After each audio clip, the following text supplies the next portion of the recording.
Sweet November Lovebirds image, and I inked it up with VersaFine Onyx Black ink, and then I'm stamping it onto a piece of watercolor paper. The watercolor paper I'm using is just from Stampin' Up. It's a really old pack that came in it's like a 4x5 inch size, something like that. So once it was stamped, I grabbed the largest of my Spellbinders Label 7 dies and then just taped it into place so that it wouldn't shift when I die cut. And then once it's die cut, I'm going to watercolor the image. So I'm using my Tim Holtz Distress markers. And I've already done a review on these markers. If I remember when I'm editing this, I'll add a link to it. So I got my little Tim Holtz watercolor brush. And then I just always keep a piece of paper towel handy to absorb any of the excess water, because I find with any brand of watercolor brush, I find that the water usually ends up flowing way more than I want it to. So I wet the first little area I was going to color, which is the branch.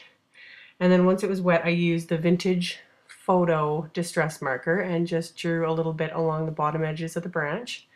And then just picked up and pulled the color with the watercolor brush. And yeah, with such a fine little area like this, I found that no matter what I did, the color was kind of running anyway, but again, it's watercoloring, so it's just something to kind of get used to if you're used to just coloring with like Copics or the Prismacolors, etc., etc. So it's kind of a reason too why I avoid watercoloring, because it's kind of hard on my OCD when it like seeps out of the lines. But anyway, for the little leaves, I did the same thing, wet the area first. It just helps to be able to pull the color. So I did that, and then I started with peeled paint, and then I added a bit of forest moss, which was a dark green, and then a little bit of mustard seed just to give it a little bit of yellow. And then yeah, just use the watercolor brush to blend them all together and to pull the color into the center of each little leaf. So the first one, it kind of blended a little more than I wanted it to. The second one's because it sat for a tiny bit longer, the yellow stayed because it seeped more into the watercolor paper, but again, it still worked. And then yeah, I'm just using my heat tool between each step to dry it before I go on to the next spot, because otherwise it would all just seep in together and just turn into like a huge mess. So, and then I tried to kind of fix all of the edges a little bit, because yeah, it was just totally bothering me, but I had to move on. So once I did all that, I went on to color the first little bird. So again, wet the area, and then I went in with the mustard seed. So my lighter yellow, and then I used Wild Honey, which is just a darker yellow. I'm just kind of scribbling it on in the areas where it normally would be kind of the darkest. So once I've got all the color down, again, just taking my watercolor brush and pulling all the color and moving it around and blending everything together. So fairly simple. And yeah, like I said, by wetting the area you're going to color first, it just helps it to blend a lot faster and easier. And then I forgot that little tiny part of his wing. So I went back in and colored that before I used my heat tool again to dry that spot. So once he was dry, then I went on to the little girl bird and wet the area, and then I'm using sponge sugar, and then I added a little bit of Victorian Velvet, because sponge sugar is like a very pale pink. And then the Victorian Velvet's kind of more of a mulberry sort of color. So just to deepen it a little bit. And the colors I chose were based off of the pattern paper I'm going to be using later. So that's kind of why I chose the colors I used. So once I've got that down, then again, pulling it all out and blending it all together. Just like so. So yeah, got that all done and then dried. And then once it was dry, I did their little beaks and their feet, and for that one I'm using Spiced Marmalade. Just quickly dabbed the marker on and then blended it with the watercolor brush.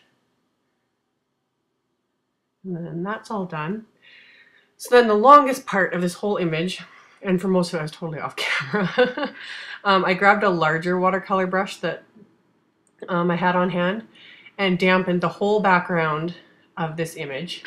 And then I started with tumbled glass, and I scribbled all around. And this, I don't recommend doing it. It works better if you work in smaller sections, because by the time I got around to the other parts, the marker had like seeped into the cardstock, like the watercolor paper, a lot more than I'd like, and that drove me nuts. I edited it all out because I spent a ton of time trying to blend it, and it just wasn't working. So then I took a little bit of Broken China, which is just a deeper blue, and just starting that in like the little crevices and the like closest to the image, and then just pulled it out more just to kind of blend everything together even more. So I just kind of kept playing with it, but I knew if I kept going anymore, it would start to pill and just make a mess, because watercolor paper does good, but yeah, if you oversaturate it and work it too much, you're just gonna have a mess. So finally I was like moderately happy with it. It's been a long time since I've watercolored, so I don't know, it looks better on camera though than I thought, so whatever. But yeah, once I was done with that, I wanted to stamp a sentiment and decided to stamp it right onto that open space of the main image there. So the stamps are from my Love Always stamp set, and I just inked it up with VersaFine Onyx Black ink again, and then just used my stamp positioner to get them into the place that I wanted. And then yeah, I'm using the pattern paper. This is from Basic Gray's Kissing Booth collection. I can't remember, it came out like a year or 2 years ago. It's old. I just had it with all my Valentine stash. So I kind of had the idea to make this look more like the inside of a book, because that's what I think of every time I look at these Label 7 dies.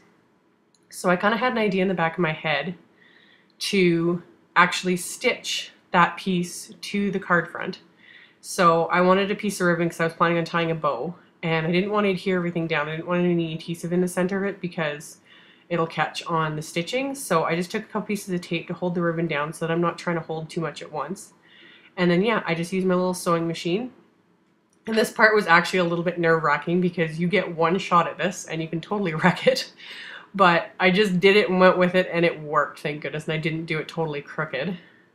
So I stitched right down the center of the main image and then just trimmed off the thread. I wasn't sure if I was going to leave the threads just hanging, but then I didn't like the look of that, since I was kind of, like I said, going for more making it look like a book. So I pulled the back thread and that pulled the front one through, and then just taped them down so that they don't come unraveled. And then yeah, adhered that to my little card front. I curled up the edges just a little bit again to make it more look like the inside of a book. And then I peeled up those pieces of tape that I'd used, since I wasn't going to adhere those parts. You'd end up seeing the tape if someone was like looking at the card or tilted it. So peeled off that part of the tape and then adhered that to the pattern paper. And then once that's adhered into place, just flipping it over and then taping the ribbon ends where they will be hidden. So tape those down just like so. And then grabbed a second piece of ribbon and threaded it through the left side there, and then just tied that into a bow. And I chose the yellow to kind of go with the little yellow birdie, so everything kind of ties together. And then yeah, more adhesive, because I just decided to frame that with a bit of brown cardstock, just to kind of go with the piece that I'd matted earlier. And once I've got that, I'm going to adhere that to the card base itself. I always get asked what size my card bases are. It's actually on my YouTube channel. All my cards are standard A2 size, so they're 4 1/4 by 5.5 inches, unless I state otherwise. The last Valentine card I made was a 5.5 inch square, but yeah, most of the time I do A2. So anyway, for the inside of the card, I die cut another Label 7, same size as the front, and then inked up. This stamp is also from my Love Always set, and then lined it up onto that piece of die cut cardstock, stamped it with the VersaFine ink, and then I just grabbed a couple more pattern papers for the inside of the card. I thought it was rather fitting to use that bird pattern paper. As soon as I saw it when I was digging through my pattern papers, I knew I had to use it with this card. And then those are just leftover pieces from cutting out the card front. So I just adhered those for a bit more continuity, and then adhered the die cut piece just like so, and that just finished off the inside. So I'm going to adhere that to the inside of the card. And then, as always, I could have left as is, but you guys know me too well. I had to add just a little bit more embellishment, so I just took diamond stickles and very, very lightly added just a few dabs. I didn't want to go over it too much to obscure any of the watercoloring, and that's all there was to it. So there'll be a link below to my blog post with links to all the supplies used. I hope you guys enjoyed this, and I will see you all next time. Bye!